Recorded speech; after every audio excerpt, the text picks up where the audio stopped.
नमस्ते। चलिए आज दो बहुत ही जरूरी लेकिन अक्सर कंफ्यूजिंग कानूनी वादों को समझते हैं। इंडेमनिटी यानी क्षतिपूर्ति और गारंटी। ये सुनने में एक जैसे लग सकते हैं, पर असल में इनके मतलब और असर में जमीन आसमान का फर्क है। तो हर एग्रीमेंट में थोड़ा बहुत रिस्क तो होता ही है ना? तो सवाल ये उठता है कि हम खुद को किसी होने वाले नुकसान से बचाएं कैसे? और यहीं पर इंडेमनिटी और गारंटी जैसे कॉन्ट्रैक्ट्स तस्वीर में आते हैं। तो आज हम क्या क्या देखने वाले हैं? सबसे पहले समझेंगे इंडेमनिटी को, जिसे हम कहेंगे अपना फाइनेंशियल सेफ्टी नेट। फिर बात होगी गारंटी की, जो है एक अल्टीमेट बैकअप प्लान। इसके बाद दोनों को आमने सामने रख के कंपेयर करेंगे, देखेंगे कि जब बैकअप को पैसे देने पड़ते हैं तब क्या होता है, और आखिर में समझेंगे कि ये वादे इतने जरूरी क्यों हैं। तो चलिए सबसे पहले बात करते हैं इंडेमनिटी की, यानी अपने फाइनेंशियल सेफ्टी नेट की। देखिए, इंडेमनिटी का कॉन्ट्रैक्ट बहुत सीधा साधा है। यह बस दो लोगों के बीच का एक वादा है। एक इंसान दूसरे से कहता है, अगर तुम्हें कोई नुकसान हुआ तो उसकी भरपाई मैं करूंगा। बस। इसका असली मकसद क्या है? रिस्क को ट्रांसफर करना। जैसे कोई आपको एक सेफ्टी नेट दे रहा हो कि अगर गिरे तो चोट नहीं लगेगी। तो इसमें सिर्फ दो ही किरदार होते हैं। पहला, इंडेमनिफायर, मतलब वो इंसान जो वादा कर रहा है, जो ये सेफ्टी नेट लगा रहा है। और दूसरा, इंडेमनिफाइड, यानी वो जिसकी सुरक्षा हो रही है, जिसे उस नेट से प्रोटेक्शन मिल रहा है। एकदम सिंपल। और ये पॉइंट सबसे जरूरी है। इंडेमनिफायर की जो लायबिलिटी है वो प्राइमरी होती है। प्राइमरी मतलब उसकी जिम्मेदारी पहली और सीधी है। उसे किसी और की गलती का इंतजार नहीं करना। नुकसान हुआ तो उसे पैसे देने ही पड़ेंगे। बात खत्म। अच्छा, अब इंडेमनिटी तो समझ आ गया। अब चलते हैं दूसरे कॉन्सेप्ट की तरफ, जो है एक अल्टीमेट बैकअप प्लान, गारंटी। अब देखिए, गारंटी का खेल थोड़ा अलग है। ये तीन लोगों के बीच का वादा है। इसमें एक इंसान कहता है कि अगर तीसरा बंदा अपना वादा नहीं निभाता तो उसकी जगह मैं परफॉर्म करूंगा।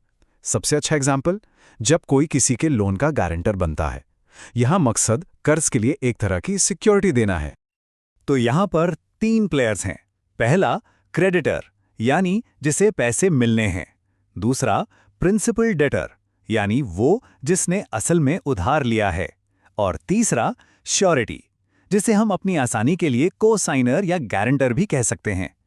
यही वो बैकअप है जो तब सामने आता है जब मेन आदमी, मतलब डेटर, पैसे नहीं चुका पाता। और यहीं पर इंडेमनिटी और गारंटी का सबसे बड़ा फर्क सामने आता है। यहां गारंटर यानी श्योरिटी की लायबिलिटी सेकेंडरी होती है। सेकेंडरी का मतलब, उसकी जिम्मेदारी तभी शुरू होगी जब प्रिंसिपल डेप्टर डिफॉल्ट करेगा, यानी पैसे देने से चूकेगा। ये एक अगर मगर वाला वादा है। ठीक है, तो अब हम दोनों कॉन्सेप्ट्स को समझ चुके हैं, इंडेमनिटी भी और गारंटी भी। तो चलिए अब करते हैं इनका आमने सामने का मुकाबला, सेफ्टी नेट वर्सेस कोसाइना। यहां देखिए, सब कुछ एकदम क्रिस्टल क्लियर हो जाएगा। एक तरफ है इंडेमनिटी, हमारा सेफ्टी नेट। ये दो लोगों के बीच का डायरेक्ट वादा है। लायबिलिटी प्राइमरी है और इसका मकसद है भविष्य के किसी नुकसान से बचाना। दूसरी तरफ है गारंटी यानी को-साइनर। ये तीन लोगों का खेल है। लायबिलिटी सेकेंडरी है, मतलब किसी और के डिफॉल्ट करने पर आती है, और इसका मेन काम है किसी मौजूदा कर्ज को सिक्योर करना। अब एक बहुत ही इंटरेस्टिंग सिचुएशन के बारे में सोचते हैं। मान लीजिए बैकअप को, यानी हमारे गारंटर को, पैसे चुकाने पड़ गए। तो अब क्या होगा? उसके पास क्या अधिकार हैं? तो सोचिए, को-साइनर ने तो अपनी जेब से कर्ज चुका दिया, तो क्या उसका पैसा गया पानी में? नहीं, ऐसा बिल्कुल नहीं है।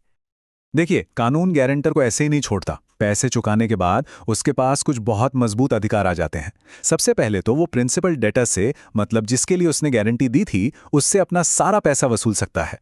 और तो और वो क्रेडिटर की जगह ले लेता है। मतलब क्रेडिटर के पास जो भी सिक्योरिटी थी, जैसे कोई प्रॉपर्टी के कागज वगैरह, वो सब अब गारंटर को मिल जाएंगे। और हाँ, अगर एक से ज्यादा गारंटर थे तो वो बाकियों से भी कह सकता है कि चलो भाई, अपना अपना हिस्सा निकालो। तो अब सवाल यह है कि इन सब बातों का मतलब क्या है? आखिर ये वादे इतने जरूरी क्यों हैं? चलिए, जो भी हमने सीखा उसे फटाफट से समेट लेते हैं। इंडेमनिटी मतलब नुकसान को कवर करने का एक सीधा वादा, ये एक सेफ्टी नेट है। गारंटी मतलब किसी और के कर्ज के लिए एक बैकअप वादा, ये एक को-साइनर है। इंडेमनिटी में दो लोग, गारंटी में तीन। और सबसे बड़ा फर्क, लायबिलिटी प्राइमरी है या सेकेंडरी, बस यही सारा खेल है। तो अगली बार जब भी कोई कॉन्ट्रैक्ट सामने आए तो ये सवाल जरूर सोचना, ये एक सेफ्टी नेट है या फिर एक बैकअप। क्योंकि ये जानना कि कौन सा वादा किया जा रहा है या लिया जा रहा है बहुत बड़ा फर्क पैदा कर सकता है।